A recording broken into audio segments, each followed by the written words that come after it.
ರಾಜೇಗೌಡರು ಮತ್ತೆ ಗಾಜೇಗೌಡರು ಬಂದಿದ್ದಾರೆ. ಈಗ ಹಾವೇರಿ ಜಿಲ್ಲಾ ಉಸ್ತುವಾರಿ ಮಂತ್ರಿಗಳಾದ ಶ್ರೀಯುತ ಶಿವಾನಂದ ಪಾಟೀಲ್ರವರು ಆಲ್ರೆಡಿ ಈಗ ಪ್ರತಿ ಮೃತ ಕುಟುಂಬಕ್ಕೆ 50,000 ಘೋಷಣೆ ಮಾಡಿದ್ದಾರೆ. ಪರ್ ಹೆಡ್ ಅಂದರೆ ಯಾರು ಸತ್ತಿದ್ದಾರೆ ಅವರಿಗೆ. ಜೊತೆಗೆ ನನ್ನ ಒಂದು ಆಗ್ರಹ ಏನಪ್ಪ ಅಂತ ಹೇಳಿ 4 ಜನ ಆಲ್ರೆಡಿ ಇಂಜೂರ್ಡ್ ಇದ್ದಾರೆ. ಅದರಲ್ಲೂ ಕೂಡ 2 ಜನ ತುಂಬ ಸೀರಿಯಸ್ ಇದ್ದಾರೆ. ಅವರಿಗೂ ಕೂಡ ಅವ್ರ ಕೈಯಿಂದ ಏನು ಸಹಾಯ ಆಗುತ್ತೆ ಅದನ್ನು ಮಾಡಬೇಕು. ಆಮೇಲೆ ಸರ್ಕಾರದ ಮೇಲೆ ಒತ್ತಡ ಹಾಕಿ ಕೂಡಲೇ ಅವ್ರನ್ನ ಉಚಿತವಾಗಿ ಎಲ್ಲ 4 ಜನ ಏನಿದೆ ಅವ್ರು ಬದುಕಿಸೋದಕ್ಕೆ ಏನು ಸರ್ಕಾರ ಖರ್ಚು ವೆಚ್ಚ ಮಾಡಬೇಕು ಅದನ್ನು ಕೂಡ ಶಿವಾನಂದ ಪಾಟೀಲ್ ಸರ್ಕಾರದ ಮೇಲೆ ಒತ್ತಡ ಹಾಕಿ ಅದನ್ನು ಮಾಡಿಸ್ಬೇಕು ಅಂತ ಹೇಳ್ತೀನಿ. ಈಗಾಗಲೇ ಸರ್ಕಾರ ಏನು ಘೋಷಣೆ ಮಾಡಿದೆ 2 ಲಕ್ಷ ಇದಾಗೋದಿಲ್ಲ. ಈ ಒಬ್ಬ ಸಣ್ಣ ಏನೇ ಇಲ್ದನಿಗೂ ಕೂಡ 2 ಲಕ್ಷ ಅಂದರೆ ಬಾಡಿಗೆ ಬೆಲೆ ಕಟ್ಟೋಕ್ಕಾಗಲ್ಲ. ಆದರೆ ಸರ್ಕಾರ ಒಂದು ಜೀವಕ್ಕೆ 2 ಲಕ್ಷ ಬೆಲೆ ಕಟ್ಟೋದು ತುಂಬ ಕಷ್ಟ. ಆದರೆ ಸರ್ಕಾರ ಯೋಚನೆ ಮಾಡಿ 2 ಲಕ್ಷ ಅಲ್ಲ ಕನಿಷ್ಠ ಆದರೂ 5 ಲಕ್ಷನ ಪರಿಹಾರ ಘೋಷಣೆ ಮಾಡಬೇಕು. ಯಾಕೆಂದರೆ ಒಂದು ಜೀವಕ್ಕೆ ಬೆಲೆ ಕಟ್ಟೋಕ್ಕಾಗೋದೇ ಇಲ್ಲ, ಎಷ್ಟು ಕೋಟಿ ಕೊಟ್ಟರು ಆಗಲ್ಲ. ಬಟ್ ಸತ್ತಿದೆ. ಹೌದು, ಇಲ್ಲ ಸಮಾಧಾನ ತಂದೆ. ನಮ್ಮದು ಅಂತಿಮ ಡಿಮ್ಯಾಂಡ್ ಏನಂದರೆ ನಾವು ಆಲ್ರೆಡಿ 10 ರಿಂದ 20 ಲಕ್ಷ ಅಂತಂದು ಹೇಳಿದ್ದೀವಿ. ಕೊನೆಯ ಪಕ್ಷ ಒಂದು 5 ಲಕ್ಷನ ಆದರೂ ಕೂಡ ಸರ್ಕಾರ ಪರಿಹಾರ ಮಂಜೂರು ಮಾಡಬೇಕು. ಯಾಕೆಂದರೆ ಈಗ ಆಲ್ರೆಡಿ ನಾನು ಹಾವೇರಿಯ ನಮ್ಮ ಹಾನಗಲ್ ಶಾಸಕರಾದ ಶ್ರೀನಿವಾಸ್ ಮಾನೆ ಅವ್ರಿಗೂ ಕೂಡ ಆಗ್ರಹ ಮಾಡಿದ್ದೀನಿ.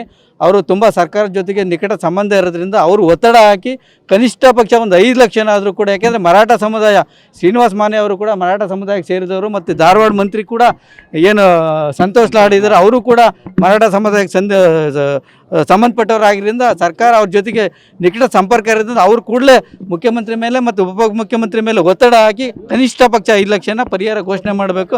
ಆ ಪರಿಹಾರ ಘೋಷಣೆ ಮಾಡೋವರೆಗೂ ನಾವು ಇಲ್ಲಿಂದ ಶವಗಾರದಿಂದ ಯಾವುದೇ ಶವವನ್ನು ತೆಗೆದುಕೊಂಡು ಹೋಗೋದು ಆಗಲ್ಲ.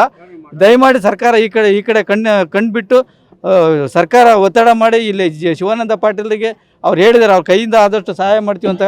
ಅವರು ಕೂಡ ಅವ್ರ ಮೇಲೆ ಒತ್ತಡ ಹಾಕಿ ಅವರಿಗೆ ಮನವಿ ಮಾಡಿ ಕನಿಷ್ಠ ಪಕ್ಷ 5 ಲಕ್ಷನ ಪರಿಹಾರ ಮಂಜೂರು ಮಾಡೋದಕ್ಕೆ ಅವಕಾಶ ಮಾಡಬೇಕು ಅಂತ ಸರ್ಕಾರದ ಮೇಲೆ ಇನ್ನೊಮ್ಮೆ ನಾನು ಆಗ್ರಹ ಮಾಡ್ತಾಯಿದ್ದೀನಿ.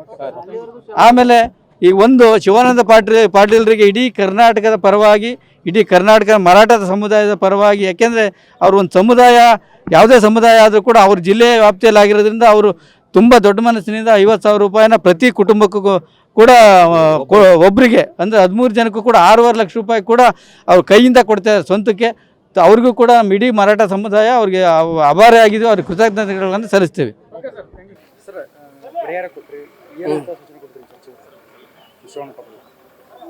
ಮತ್ತು ಈಗ ಇದು ಅನಿವಾರ್ಯವಾಗಿ ಇದೊಂದು ದುರ್ಘಟನೆ ನಡೀತು. ಸರ್ಕಾರ ಏನಾರು ಮಾಡಲಿ. ಮೊದಲೇ ಅವ್ರಿಗೆ ನೀವೆಲ್ಲ ಕಾಂಗ್ರೆಸ್ಸಿನ ಮುಖಂಡರಲ್ಲಿ ಸ್ಥಳೀಕರು ನಿಂತು ಅವರಿಗೆ ಒಂದಿಷ್ಟು ಗಾಡಿ ಮಾಡಿಕೊಡೋದಾಗಲಿ, ಅವ್ರಿಗೆ ಬೇರೆ ಕಡೆ ಸಣ್ಣ ಪುಟ್ಟ ಗಾಯಗಾರಿ ಹೋಗೋ ವ್ಯವಸ್ಥೆ ಆಗಲಿ ಮಾಡಿರಿ. ನಂತರ ನನ್ನ ವೈಯಕ್ತಿಕವಾಗಿ ಎಷ್ಟು ಮಂದಿ ಡೆತ್ ಆಗ್ಯಾರ ಅಂದರೆ 13 ಮಂದಿ. ನಾವು ಒಬ್ಬರಿಗೆ 50,000ದಂತೆ ದುಡ್ಡು ಕೊಡಿ. ಯಾರು ಸಂಬಂಧ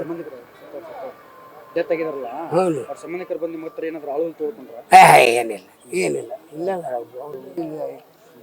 ವಕೀಲರು ಎಲ್ಲ ಬಂದಾರ. ಅವ್ರಿಗೇನು ನಮಗೇನು ತೋಡ್ಕೊಂಡಿಲ್ಲ. ಸುದ್ದಿ ಬಡ್ದು ಶಿವಾನಂದ ಪಾಟೀಲ್ರೆ ಇದನ್ನು ಘೋಷಣೆ ಮಾಡಿ. ಇಲ್ಲ ಬರೋದಿಲ್ಲ. ಅವರಿಗೆ ಶವವನ್ನು ಸಾಗಿಸೋಕ್ಕೆ ವ್ಯವಸ್ಥೆ ಇಲ್ಲ ಐತೆ ನೋಡ್ರಿ. ಗಾಡಿ ಬಂದವು 3 ಅದ ಎಮ್ಮೆ ಹಟ್ಟಿ ಒಟ್ಟು 3 ಊರಂತ. ಒಬ್ಬರು ಒಂದು ಊರಾಗ 11 ಮಂದಿ, ಒಬ್ಬರು ಬೇರೆ ಬೇರೆ ಊರಾಗ 2 ಅಷ್ಟೇ ಐತಿ. ಅದು ವ್ಯವಸ್ಥೆ ಮಾಡೈತಿ ಅದು ವ್ಯವಸ್ಥೆ. ನಮ್ಮದು SFN ಗಾಜಿಗೌಡರು, ಹಾವೇರಿ ನಗರಾಭಿವೃದ್ಧಿ ಪ್ರಾಧಿಕಾರದ ಅಧ್ಯಕ್ಷರು. ನ್ಯೂಸ್ ಫಸ್ಟ್ ನಿರ್ಭೀತಿಯಿಂದ ನಿಮ್ಮ ಪರವಾಗಿ.